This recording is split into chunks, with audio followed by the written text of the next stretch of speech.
आजकल माता पिता खुद स्वयं संस्कारित नहीं हैं तो बच्चे कैसे संस्कारित हो जाएंगे। आजकल 99% फिल्म, और ये भी हम शायद कम करें, इससे भी ज़्यादा 99.9% जो फिल्म है, धारावाहिक है, उनमें फुहड़ता के अलावा, अश्लीलता के अलावा और कुछ नहीं परोसा जा रहा। कई लोग कहते हैं कि हमारे बच्चे तो संस्कृत पढ़ नहीं पाते, वो तो सीख नहीं पाते, वो तो सुनना नहीं चाहते। ये सब केवल और केवल आप लोगों की बहानेबाजी है। दोष बच्चों का नहीं है, दोष माता पिता का है, परिवार का है। यदि चाहते हो कि संस्कार बने रहें परिवारों में, राम कृष्ण आपके घर में जन्म लेकर के आएँ, उनके संस्कार पल्लवित हों, तो अपने बच्चों पर विशेष ध्यान दीजिए और अपने जीवन पर भी ध्यान दीजिए, अपने आचरण पर भी विशेष ध्यान दीजिए।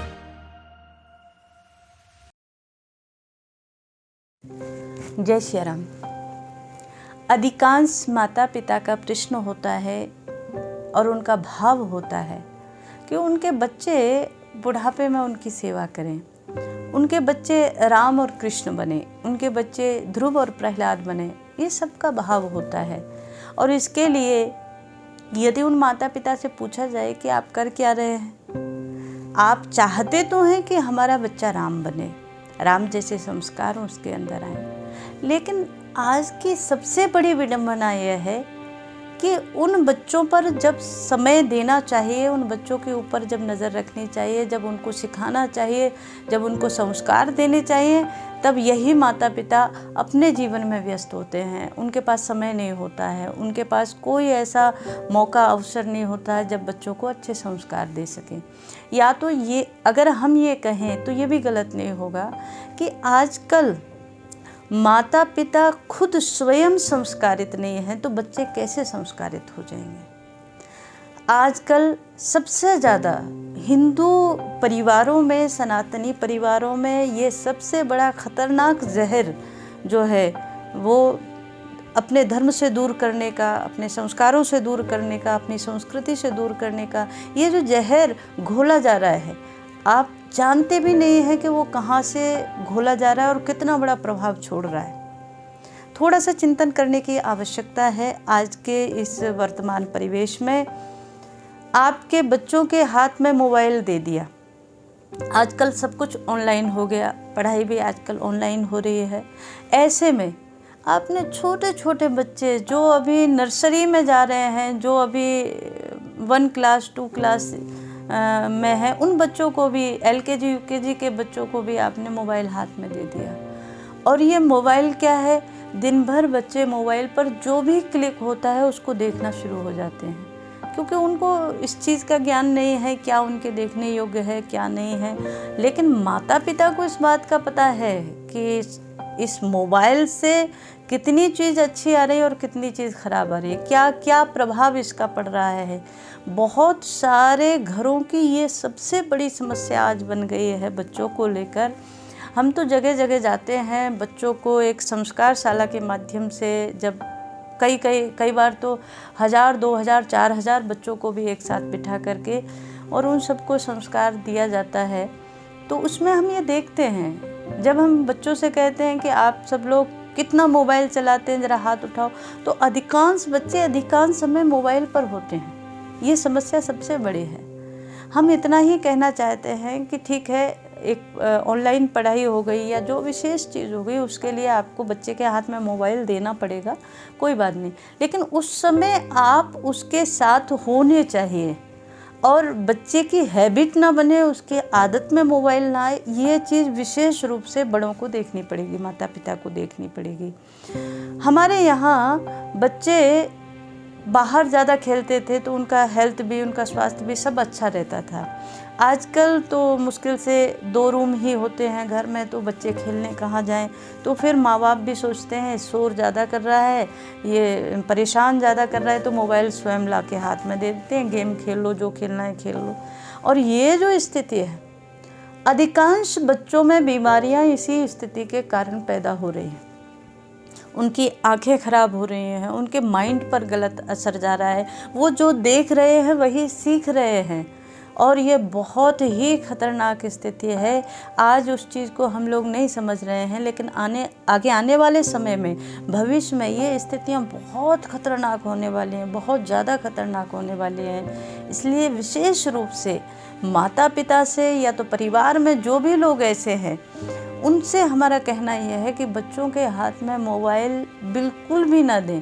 हाँ, जितनी पढ़ाई के लिए आवश्यकता है उतना दें, उसमें भी परिवार का एक व्यक्ति साथ होना चाहिए, ये बड़ा ज़रूरी है। दूसरी बात हम आपसे कहना चाहते हैं, क्या कभी आपने नोटिस किया है, बड़े लोग घर में टीवी देखते हैं, टेलीविज़न जिस समय चलता है तो बड़े लोग देखते हैं, उसमें क्या आता है, कहीं फिल्म चल रही होती है, कहीं गाना चल रहा होता है, या कहीं कोई धारावाहिक सीरियल चल रहा होता है, यही सब होता है। और आजकल 99% फिल्म, और ये भी हम शायद कम करें, इससे भी ज़्यादा 99.9% जो फिल्म है, धारावाहिक हैं, उनमें फुहड़ता के अलावा, अश्लीलता के अलावा और कुछ नहीं परोसा जा रहा है। ऐसे में क्या कभी आपने नोटिस किया है कि आप उस फिल्म को देख रहे हैं बड़े चाव से, बड़ी रुचि से, आप उस धारावाहिक को देख रहे हैं, आप उस सारी चीज़ों को देख रहे हैं, आपके बगल में एक नन्हा सा बच्चा भी बैठा है, वो भी उन सब चीज़ों को देख रहा है। कभी आपने सोचा है? अगर नहीं सोचा है तो सोचिए इस विषय में, क्योंकि आपको पता ही नहीं है कि उसके मन मस्तिष्क पर वो सारे दृश्य, वो सारी चीज़ें, वो सारी बातें, वो सारी फुहड़ता, वो सब उसके मन मस्तिष्क में एक चित्र खिंच रहा है उसके अंदर, जो वहाँ दिखाया जा रहा है। और उस सब का आगे आने वाले भविष्य में बहुत खतरनाक प्रभाव होने वाला है। आज 2-2, 4-4 साल के बच्चे वो बहुत गलत दिशा की ओर चल पड़े हैं। उनके जीवन में सिर्फ वासनात्मक चिंतन रह गया है, और क्योंकि वो वही देखते हैं, वही सोचते हैं, वही आगे बढ़ते हैं। जब स्कूल में आते हैं, कॉलेज में आते हैं, तो भी वही सब माहौल मिलता है। फिर हम राम कृष्ण की बात कैसे कर सकते हैं? फिर हम ध्रुव प्रहलाद के संस्कारों की बात कैसे कर सकते हैं? विशेष रूप से यदि बच्चों को सही दिशा देना है, यदि बच्चों के भविष्य को आपको बनाना है और शुभ दिशा में लेकर जाना है, और आप चाहते हैं कि बुढ़ापे में वो बच्चे आपकी सेवा करें, आपको माता पिता मान करके श्रद्धा से पूजें, तो संस्कार सनातन के आपको देने पड़ेंगे। क्योंकि केवल और केवल एकमात्र सनातन कहता है, मातृदेवो भव पितृदेवो भव, और कहीं विश्व में आपको ये संस्कार नहीं मिलेंगे। माता ईश्वर स्वरूप है, पिता ही ईश्वर है, परमात्मा है, ये संस्कार केवल सनातन में मिलेंगे आपको। तो यदि आप चाहते हैं कि हमारे घर में सनातन के संस्कार पल्लवित हों, तो बीज आपको डालना पड़ेगा। और ये 2 चीज़ें यदि आपने अपने घर में बच्चों के ऊपर इन 2 चीज़ों पर कंट्रोल कर लिया, उसको मोबाइल ज़रूरत से ज़्यादा मत दीजिए, और टेलीविज़न आप स्वयं इसमें नियंत्रण करें कि टेलीविज़न भी हर समय नहीं चल रहा हो, हर समय हर चीज़ टेलीविज़न पर नहीं बच्चे देखें। इसके लिए भी आपको थोड़ा सा सतर्क रहने की आवश्यकता है।